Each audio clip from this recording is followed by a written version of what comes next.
Welcome back to Montober. Pumpkinhead from 1998 is a Southern Gothic horror film directed by Stan Winston, starring Lance Hendrickson, and is actually supposed to be set in North Carolina. The premise is simple. If a loved one has been killed, there's this revenge demon that can be conjured to claim revenge at a great, terrible cost to the summoner.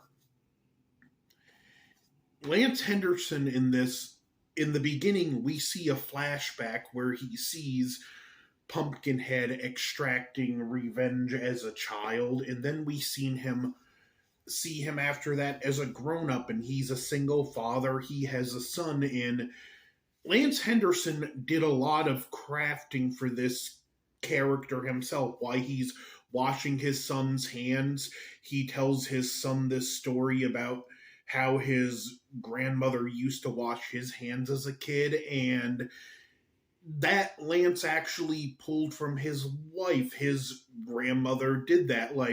He actually shopped and purchased the hat his character wore, had a hand in picking the attire.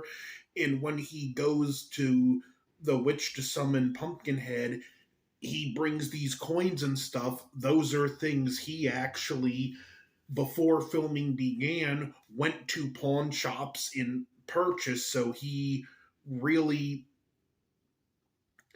did a lot of things to actually personally craft this character himself, and he gave a really great performance. He actually said that when he was doing this film, because he saw the script for how powerful it really was, that if he couldn't give the performance he wanted, that he was gonna quit acting.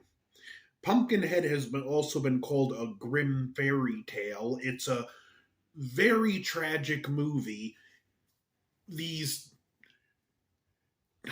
teenage college kids are in the area. They rented a cabin for the weekend. It's actually filmed in the same cabin from Friday the 13th Part 4, those scenes. And dirt bike. Lance Hendrickson owns the community general store, and he left some stuff for a customer at his house, so he goes to get it and leaves his son in charge of the store. Tragically, the dog, the same dog from Gremlins, by the way, runs out. The kid goes after him and gets hit by one of the guys on the bike. There's a bunch of panic. That guy drags a bunch out, and one stays with the kid. The father gets back and finds his dead son.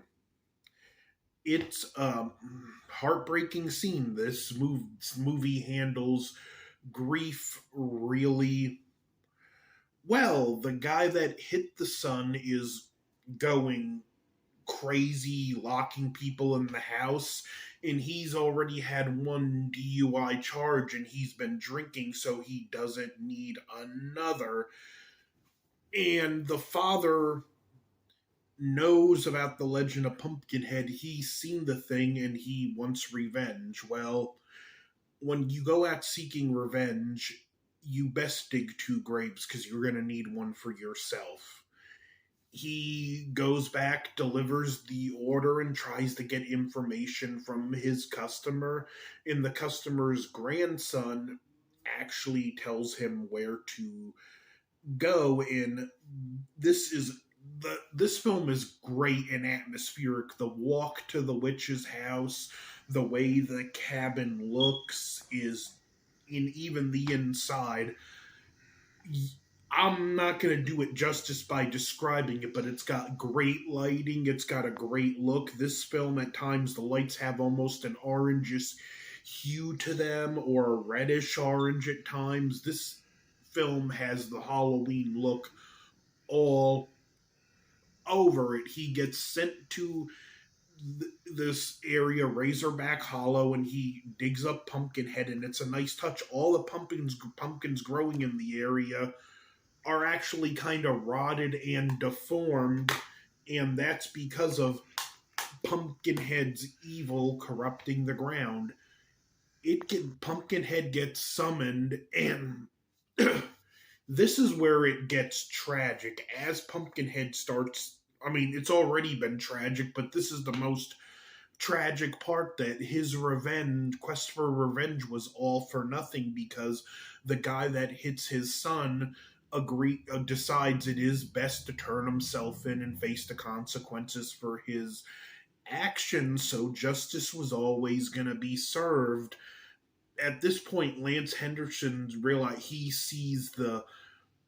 he actually witnesses the people Pumpkinhead's killing as he's killing them, and he goes back to the witch wanting to call it off, and he decides, I'm gonna do it myself. And she's like, you're gonna fail and you're gonna die, then you're gonna pay the final price.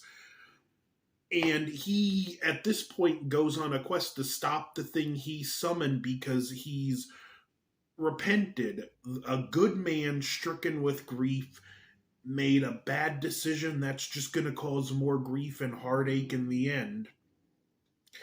And we have just an ongoing chase scene with Pumpkinhead, and we get to see, and there are scenes where Pumpkinhead likes this, like, there are scenes where he smiles, and, like, Pumpkinhead takes delight in torturing and toying with these people and chasing them. He just doesn't go in for the kill. He has fun. Then again, if you're only summoned every who knows when for revenge, you're going to want to make the most of your time in the world too. Eventually, Lance Hendrickson gets involved, and he doesn't clue in right away, but when he gets bit, Pumpkinhead reacts. Other than that, nothing seems to hurt him. The grandson of the customer gets involved helping the people running, and we get, again, great scenes where even other people in the area do not want anything to do with them because they know they've been marked, and if they interfere, they'll be marked too. So Lance eventually helps. And this is after Pumpkinhead wrecks a dirt bike that one of the guys was going to use to get the safety. And Pumpkinhead shows the chain and smiles. And Pumpkinhead, it's a great design creature. It's very akin to the Xenomorph, yet it's its own thing. It's got screen presence. It's just a great all-around monster. It goes back to Lance Hendrickson at Harley's house, and we get the final showdown. He figures he can burn it with a flamethrower, and he trips and gets stabbed with a pitchfork, and that's when he realizes that the creature is vulnerable to whatever happens to him, so he shoots himself, but it doesn't kill him, and we get this great scene where we see, as the curse is winding down and Pumpkinhead's almost did his job, Pumpkinhead's features are starting to become more soft, more human, and Ed Harley's features are becoming more hardened, more demonic. It's a good touch. The girl has to shoot him. Pumpkinhead dies, burns, and at the end we see the witch burying his remains. His body's going to become the new Pumpkinhead. This father who loved his son, widowed, stricken with grief, in his grief made a decision that condemned his soul to hell. He'll never see his son again. It's the tragedy of the story, and the fact that you could have a creepy atmospheric horror movie that delivers on an emotional level is impressive. The editing may be a little choppy at times, but Stan Winston made a all-time classic horror movie. There's been a few sequels. If you're curious, I'd see the second one and skip the other two. I think this should have just been a standalone movie.